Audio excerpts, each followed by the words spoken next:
We provide you the platform to turn your dreams into reality.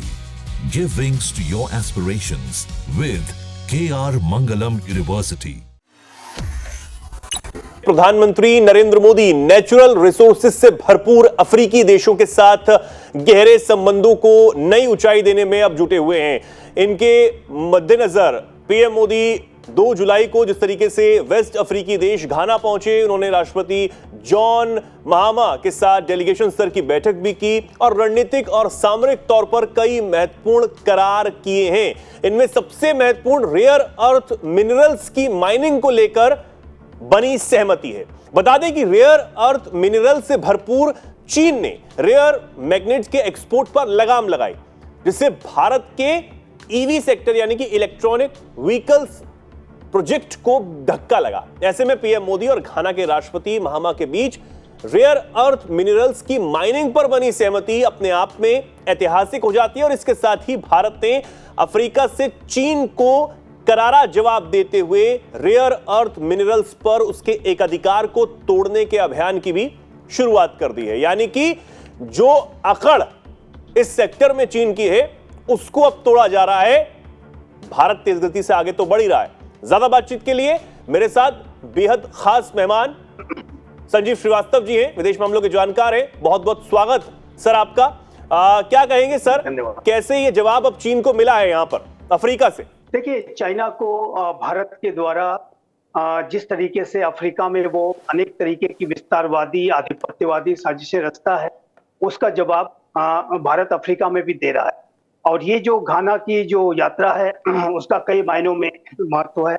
और एक तो पहला ये मैं कहूंगा कि घाना एक बहुत ही वाइब्रेंट डेमोक्रेसी है, एक मल्टी पार्टी डेमोक्रेसी है। वहां पर रेगुलर हर 4 वर्षों में इलेक्शंस होते हैं और बहुत ही पीसफुल ट्रांसफर ऑफ पावर होता है।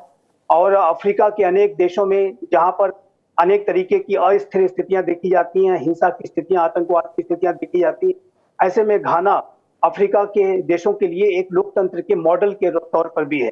और आप जानते हैं कि भारत विश्व का सबसे बड़ा लोकतांत्रिक राष्ट्र है, तो दोनों देशों के बीच के जो संबंध है वो हमारे साझा लोकतांत्रिक मूल्यों के आधार पर भी बन रहे हैं, जो कि जाहिर है कि चाइना को के जो अथॉरिटेरियन उसका जो वैल्यू सिस्टम है, जो उसके आधिपत्यवादी विस्तारवादी मंसूबे हैं, उस पर लगाम लगाने में ये जो भारत और घाना के जो संबंध है वो मददगार साबित होंगे। अब दोनों देशों ने इस बात का निर्णय किया है इस यात्रा के दौरान कि हमारी जो रिलेशनशिप है इसको कॉम्प्रिहेंसिव पार्टनरशिप के दर्जे तक ले जाया जाए और इसको अब एलिवेट कर दिया गया है।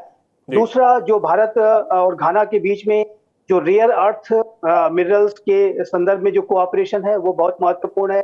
चाइना इस माध्यम से भी पूरे अफ्रीका के जो राष्ट्रों का एक तरह से एक्सप्लॉयटेशन भी करने की वो साजिशें रच रहा था। भारत को भी वो घेरने की कोशिश, और भारत के का जो इलेक्ट्रिक व्हीकल का जो सेक्टर है वो ज्यादा फ्लरिश ना कर पाए, इसको भी लेकर के चाइना के अंदर अनेक तरीके के नकारात्मक सोच थी।